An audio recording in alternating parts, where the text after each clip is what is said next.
Oh, it's snowing outside. Hi, I'm Bianca. Welcome back to my channel. I am your favorite life motivator, storyteller, foodie, wine woman extraordinaire. And we've been talking a lot about life and storytelling and that kind of thing, but I feel like I should talk about food because I love it and it's like my absolute favorite. And I think it's kind of in the past has been the first thing that people think of when they think of me, that or wine. Not so much storytelling, but we're gonna get there, okay? Because I'm really good at storytelling. So I want to talk about food today and kind of the transition from moving from New York City, like the food mecca, to Maryland, beyond just the transition of life and things being, tricky moving away from the city that you love.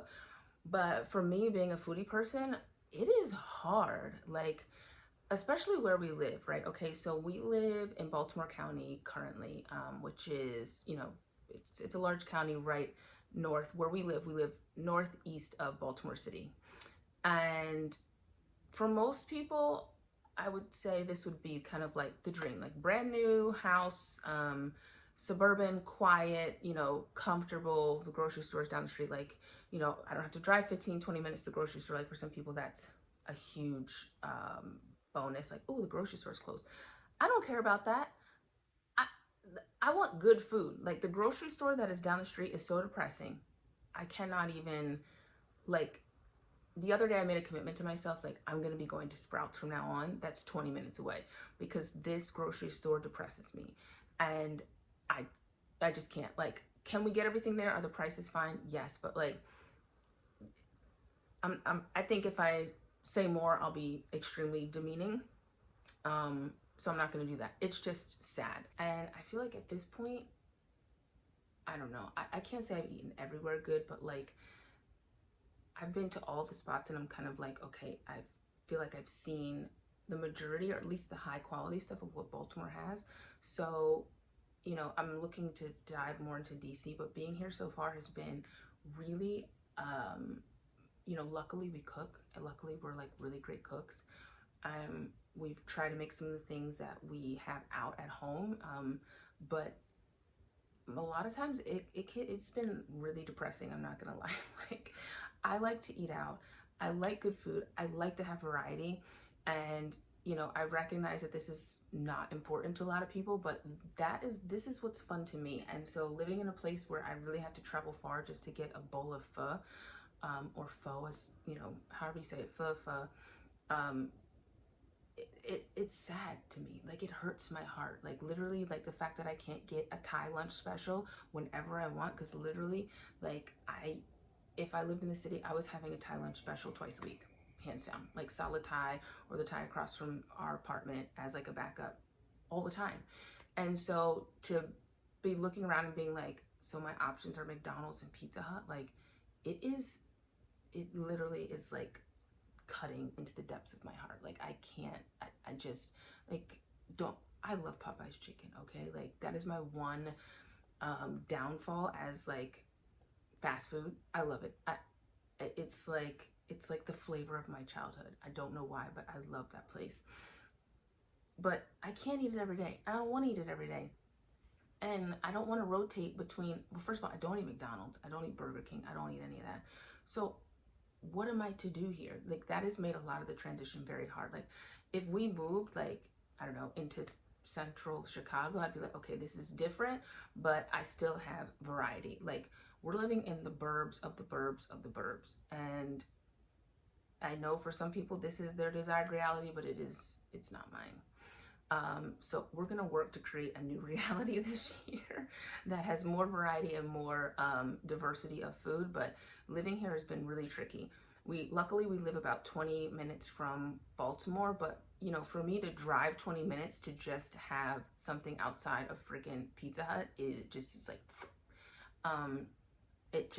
it's been so hard to try and keep up my desire for food, right? Like the benefit of living in New York City is that you have access, you have variety, and you don't have to go far.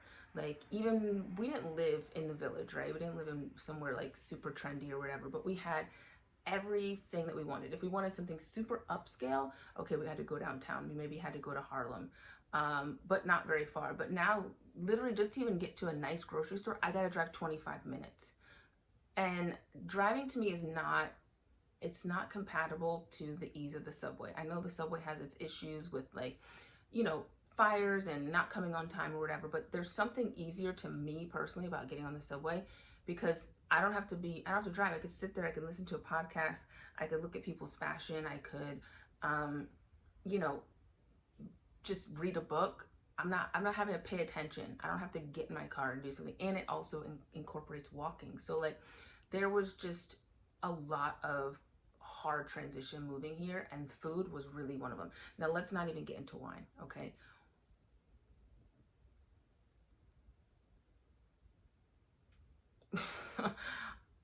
I know some things about wine. Okay, I went to sommelier certification many years ago. I love wine. I can talk endlessly about wine. I'm not a wine snob or nerd. Like, if you want to drink sweet ass Riesling, like, more power to you. But that's not my vibe. And the wine stores here, my God. Oh my gosh, like, I was homies with the wine store around the corner. Like, they knew me when I came in. Bianca, hey, come taste this wine, da da da. Like, we got this new thing, we got this new whiskey, we have this new, like, Cabernet, blah blah blah. And here it's like, I mean, it's literally like the beer store. I mean, if I see a wine on the shelf that's from 2020, I'm not buying it. Not because wines from 2020 or aging wines are not good. It's because I know that they haven't stored it properly, and it's probably cooked. It's probably I'm gonna spend $25 for wine that's gonna come out brown and whatever else. Like, it is, I despise it. I really do. Like, and there's no energy. There's no, like, the people that are in the store don't even drink wine. So like, going to these places, like, you're really going to like a place that sells like Old English, Coronas, maybe if you're lucky, a Prosecco. Like, it's so you've got, for me as a foodie person, I have all these levels of things that have just been snatched away from me, right? I don't have my good wine store. I don't have good wine options. If I want good wine, I have to drive 30 minutes. If I want even a good grocery store, I gotta drive 25 minutes. If I want any type of diversity, I have to drive 25 minutes. So like, beyond all of the interpersonal things, like, the other things that bring me joy just are not here. So like, I won't say it's bleak. But it's because I always like to put a positive spin on things. But if we're being truly honest, when it comes to the foodie sphere and the wino sphere here, especially in our current location, trash. So we're gonna fix that. Hopefully we're moving soon, or I have found all the wine stores and the foodie places that I feel like are good, and I am slowly but surely getting used to having to, you know, Uber places if we want to have you know, a late night drink, which we did last night. But you know, they say change is good, but change can also be hard. And you know, I'd love to share more foodie things with you all here. Maybe I'll do a little bit of foodie videos, but when we're really getting down to the nitty gritty of my foodie and wine experience here, it's been bleak, which is why I haven't shown that much. Don't get me wrong, listen, I love a crab. I am from Maryland originally, so I'm not trying to hate on Maryland, but I'm just giving you my honest experience, having come from New York City to Baltimore. And there is good food here, definitely, and I've shown that, and I have some good spots, but the variety, the diversity, and the accessibility, no bueno. No bueno. No bueno para mí. So when I'm in a better foodie location, I will start showing some more food stuff, but just know that that's why there's been a little bit of a pause for that. But all of my sensibilities have not changed. They are still intact. So when we're back at that, I'm going to be sharing all of the places that I've experienced in Baltimore, because there are good places, and also maybe some places in DC as well, because DC definitely has a little bit more options. But that's been my experience so far with food, and wine in the Be More suburbs in 2025 and now 2026. So here we are. Stay tuned for more stories and more moving from New York to Baltimore experiences from yours truly, Bianca Tickner. Thanks for listening.